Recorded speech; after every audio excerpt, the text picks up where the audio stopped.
Hollywood, Bollywood, Tollywood, ಸ್ಯಾಂಡಲ್ವುಡ್ನ cine ಜಗತ್ತಿನ ಸಿನಿಯಾನ ಕಾರ್ಯಕ್ರಮಕ್ಕೆ ಸ್ವಾಗತ. ನಾನು ನಂದಿನಿ ಸಾಗರ. RRR ಸಿನಿಮಾ ತೆರೆ ಕಂಡು ಬರುವ ಮಾರ್ಚ್ಗೆ 2 ವರ್ಷ ತುಂಬುತ್ತೆ.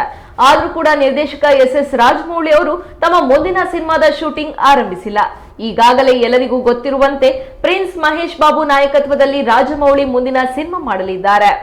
ಹೌದು, ರಾಜಮೌಳಿ ಸಿನಿಮಾಗಳಂದ್ರೆ ಅಲ್ಲಿ ಅದ್ದೂರಿ ಮೇಕಿಂಗ್ ಇರುತ್ತೆ.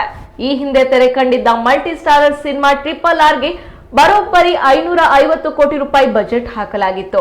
ಇದೀಗ ರಾಜಮೌಳಿ ಮುಂದಿನ ಸಿನಿಮಾವು ಬಜೆಟ್ ವಿಚಾರಕ್ಕೆ ಹೆಚ್ಚು ಸದ್ದು ಮಾಡ್ತಿದೆ.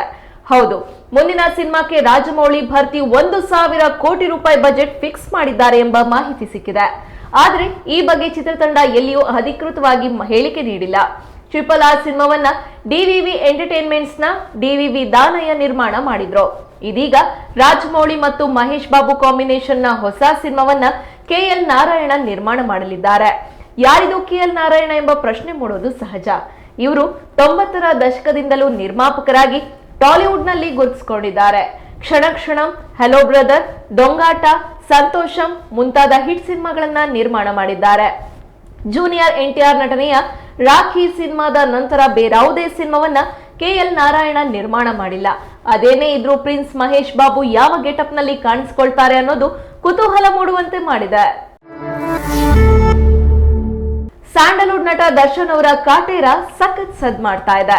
ಈ ಸಿನಿಮಾ ಮೂಲಕ ನಟ ತಾನು ಬಾಕ್ಸ್ ಆಫೀಸ್ ಸುಲ್ತಾನ್ ಎಂಬುದನ್ನ ಮತ್ತೆ ಸಾಬೀತು ಮಾಡಿದ್ದಾರೆ.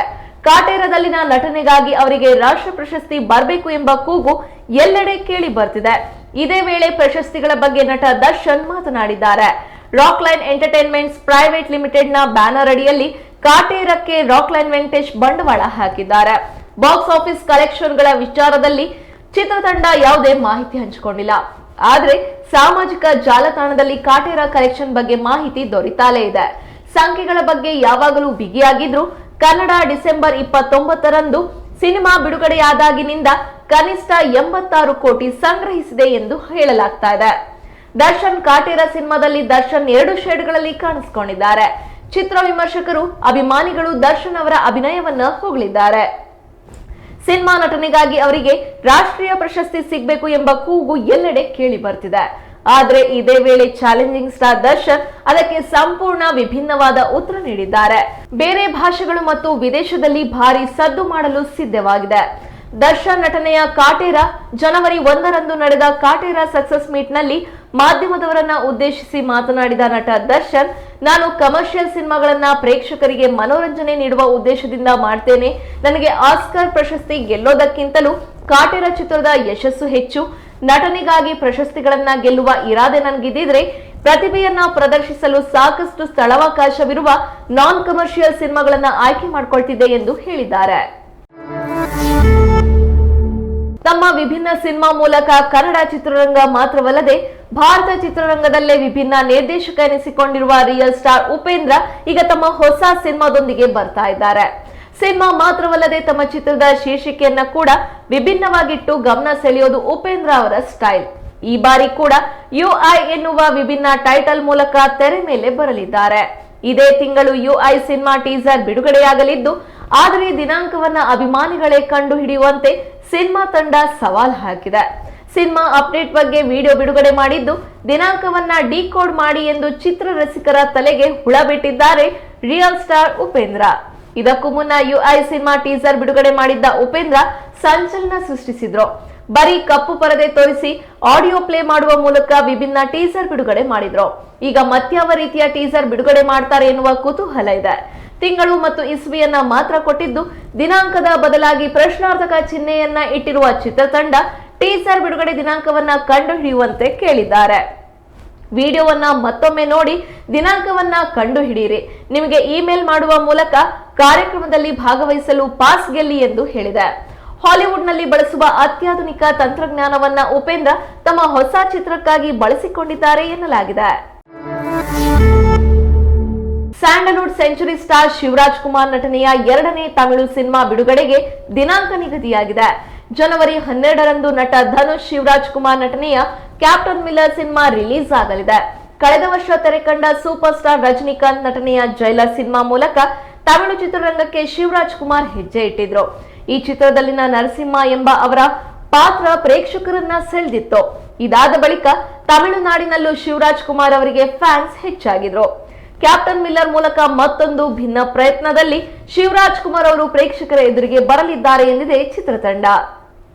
ಧನುಷ್ ಅವರ 49ನೇ ಚಿತ್ರ ಇದಾಗಿದೆ. ತಮಿಳುನಾಡಿನ ಪೊಂಗಲ್ ಹಬ್ಬಕ್ಕೆ ಧನುಷ್ ಶಿವರಾಜ್ ಕುಮಾರ್ ಸಿನಿಮಾ ತೆರೆಗೆ ಬರಲಿದ್ದು, ಈ ಚಿತ್ರವನ್ನ ಅರುಣ್ ಮಾತೇಶ್ವರನ್ ನಿರ್ದೇಶಿಸಿದ್ದಾರೆ. ಧನುಷ್ ಜೋಡಿಯಾಗಿ ಪ್ರಿಯಾಂಕಾ ಮೋಹನ್ ನಟಿಸಿದ್ದಾರೆ. ಇದು ಸ್ವಾತಂತ್ರ್ಯ ಹೋರಾಟದ ಸಮಯದಲ್ಲಿ ತೆರೆದುಕೊಳ್ಳುವ ಕಥೆ ಎಂದಿದೆ ಚಿತ್ರತಂಡ. ಈಗಾಗಲೇ ಬಿಡುಗಡೆಯಾಗಿರುವ ಟೀಸರ್ ಚಿತ್ರದ ಕಥಾಹಂದರದ ಸಣ್ಣ ಝಲಕ್ ನೀಡಿದೆ. ಜಿ.ವಿ. ಪ್ರಕಾಶ್ ಈ ಸಿನಿಮಾಗೆ ಹಿನ್ನೆಲೆ ಸಂಗೀತ ನೀಡಿದ್ದಾರೆ. ಕಾಟೇರ ಜನವರಿ 6ರಂದು ದುಬೈನಲ್ಲಿ ಪ್ರೀಮಿಯರ್ ಆಗಲಿದೆ. ಕಾಟೇರ ಉತ್ಸವದಲ್ಲಿ ಚಿತ್ರತಂಡ ಹಾಜರಿರಲಿದೆ. ಜರ್ಮನಿ, ಯುಕೆ, ಯುಎಸ್ಎ, ಕೆನಡಾ ಮತ್ತು ಐರ್ಲೆಂಡ್ ಸೇರಿದಂತೆ ಸುಮಾರು 9 ದೇಶಗಳಲ್ಲಿ ಚಿತ್ರ ಬಿಡುಗಡೆ ಮಾಡುವ ಯೋಜನೆ ಇದ್ದು, ಈ ಮೂಲಕ ಕನ್ನಡದ ಕಾಟೇರ ವಿದೇಶಗಳಲ್ಲೂ ಮಿಂಚು ಹರಿಸಲು ಸಿದ್ಧವಾಗಿದೆ. ಅಧಿಕೃತ ಚಿತ್ರ ಬಿಡುಗಡೆ ದಿನಾಂಕಗಳನ್ನು ಶೀಘ್ರದಲ್ಲೇ ಪ್ರಕಟಿಸಲಾಗುವುದು ಎಂದು ಪ್ರೊಡಕ್ಷನ್ ಹೌಸ್ ತಿಳಿಸಿದೆ. ಕಾಟೇರ ಸಿನಿಮಾವನ್ನ ಡಬ್ ಮಾಡಿ ಶೀಘ್ರದಲ್ಲೇ ಬಹುಭಾಷೆಗಳಲ್ಲಿ ಬಿಡುಗಡೆ ಮಾಡಲು ರಾಕ್ಲೈನ್ ವೆಂಕಟೇಶ್ ಯೋಜಿಸಿದ್ದಾರೆ. ಇತ್ತೀಚೆಗೆ ಕಾಂತಾರ ಸಿನಿಮಾ ಮೊದಲಿಗೆ ಕನ್ನಡ ಭಾಷೆಯಲ್ಲಿ ಮಾತ್ರ ಬಿಡುಗಡೆಯಾಗಿ ನಂತರ ಇತರ ಭಾಷೆಗಳಿಗೆ ಡಬ್ ಆಗಿ ಅಲ್ಲಿಯೂ ಯಶಸ್ಸು ಗಳಿಸಿತ್ತು. ಅದರಂತೆ ಕಾಟೇರ ಕೂಡ ವೈವಿಧ್ಯಮಯ ಪ್ರೇಕ್ಷಕರನ್ನ ಆಕರ್ಷಿಸುತ್ತೆ ಎನ್ನಲಾಗಿದೆ. ರೈತರನ್ನ ಕೇಂದ್ರೀಕರಿಸಿದ ನೈಜ ಘಟನೆಗಳನ್ನ ಆಧರಿಸಿದ ಚಿತ್ರವಾಗಿರೋದ್ರಿಂದ ವಿವಿಧ ಭಾಷೆಗಳ ಡಬ್ಬಿಂಗ್ ಆವೃತ್ತಿಗಳಿಗೆ ಹೆಚ್ಚಿನ ಬೇಡಿಕೆ ಇದೆ ಎಂದು ರಾಕ್ಲೈನ್ ವೆಂಕಟೇಶ್ ಹೇಳಿದ್ದಾರೆ. ಜಸ್ಟ್ ಪಾಸ್ ಆದ ವಿದ್ಯಾರ್ಥಿಗಳಿಗೆಂದೇ ಹೇಳಿ ಮಾಡಿಸಿರುವ ಕಥಾಹಂದರವನ್ನ ಮುಂದಿಟ್ಕೊಂಡು ಇಲ್ಲೊಂದು ಕತೆ ತೆರೆ ಮೇಲೆ ಬರೋಕೆ ಸಿದ್ಧವಾಗಿದೆ. ಹೌದು, ಪರೀಕ್ಷೆಯಲ್ಲಿ ಡಿಸ್ಟಿಂಕ್ಷನ್ ಬಂದವರಿಗೆ, ಹೆಚ್ಚು ಅಂಕ ಗಳಿಸಿದವರಿಗೆ ನೂರಾರು ಕಾಲೇಜುಗಳು ರತ್ನಗಂಬಳಿ ಹಾಸಿ ಸ್ವಾಗತಿಸುತ್ತೆ. ಆದ್ರೆ ಪರೀಕ್ಷೆಯಲ್ಲಿ ಜಸ್ಟ್ ಪಾಸ್ ಆದವರ ಕತೆ ಮಾತ್ರ ಹೇಳತೀರದು. ಇದು ಎಲ್ಲಾ ವಿದ್ಯಾರ್ಥಿಗಳ ಜೀವನದಲ್ಲಿ ಅನುಭವಿಸಿರ್ತೇವೆ ಅಥವಾ ನೋಡಿರ್ತೇವೆ. ಅದಕ್ಕಾಗಿಯೇ ಇಲ್ಲೊಂದು ಕಾಲೇಜ್ ತೆರೆಯಲಾಗಿದೆ. ಆ ಕಾಲೇಜ್ ಜಸ್ಟ್ ಪಾಸ್ ಆದವರಿಗೆ ಮಾತ್ರ. ಹೌದು, ಶೀಘ್ರದಲ್ಲಿಯೇ ತೆರೆಗೆ ಬರಲು ಸಿದ್ಧವಾಗ್ತಿರುವ ಜಸ್ಟ್ ಪಾಸ್ ಸಿನಿಮಾದ ಬಗ್ಗೆ ಇರುವಂತಹ ಅಚ್ಚರಿಯ ಸಂಗತಿ.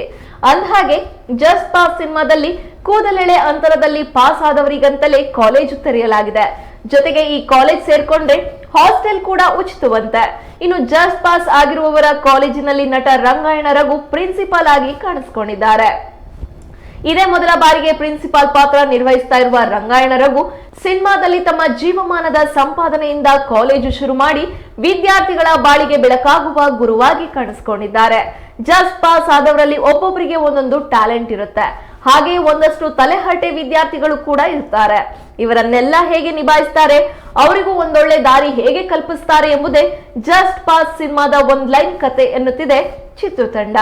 ಈ ಚಿತ್ರದಲ್ಲಿ ಕತೆ ಒಂದು ತೂಕವಾದ್ರೆ ರಂಗಾಯಣ ರಘು ಅವರ ಪಾತ್ರವೇ ಒಂದು ತೂಕ. ಯಾಕಂದ್ರೆ ಅವರ ಪಾತ್ರ ಪ್ರಿನ್ಸಿಪಾಲ್, ಅವರದ್ದೇ ಕಾಲೇಜು, ತೂಕವಾದ ವ್ಯಕ್ತಿತ್ವ, ನ್ಯಾಷನಲ್ ಅವಾರ್ಡ್ ಕೂಡ ಬಂದಿರುತ್ತೆ. ಸದಾ ಸಮಾಜಮುಖಿಯಾಗಿ ಚಿಂತಿಸುವ ಪಾತ್ರ ಅವರದ್ದು. 3 ಪಂಚೆ, 3 ಶರ್ಟು, ಕೋಟು ಮತ್ತು 2 ಪೇಟ ಇಟ್ಕೊಂಡಿರುವ ಸೀದಾ ಸಾದಾ ಮನುಷ್ಯ.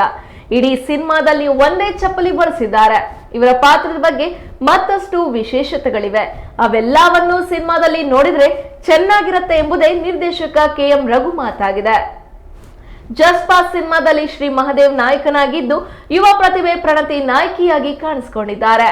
ರಂಗಾಯಣ ರಘು ಅವರೊಂದಿಗೆ ಸಾಧು ಕೋಕಿಲ, ಪ್ರಕಾಶ್ ತುಮ್ಮಿನಾಡು, ದೀಪಕ್ ರೈ, ದಾನಪ್ಪ, ಗೋವಿಂದೇಗೌಡ ಮೊದಲಾದವರು ಸಿನಿಮಾದ ಇತರ ಪ್ರಮುಖ ಪಾತ್ರಗಳಲ್ಲಿ ಅಭಿನಯಿಸಿದ್ದಾರೆ. ಸದ್ಯ ಚಿತ್ರತಂಡ ರಿಲೀಸ್ ಡೇಟ್ ಹೇಳೋದೊಂದೇ ಬಾಕಿ. ಇದಿಷ್ಟು ಇಂದಿನ ಸಿನಿ ಜಗತ್ತಿನ ಸಿನಿಯಾನ. ನಾಳೆ ಮತ್ತಷ್ಟು ಸಿನಿ ಅಪ್ಡೇಟ್ಸ್ ನೊಂದಿಗೆ ನಿಮ್ಮ ಮುಂದೆ ಬರ್ತೀವಿ. ಅಲ್ಲಿವರೆಗೂ ನೋಡ್ತಾ ಇರಿ ಕನ್ನಡ ಮೀಡಿಯಂ 24x7.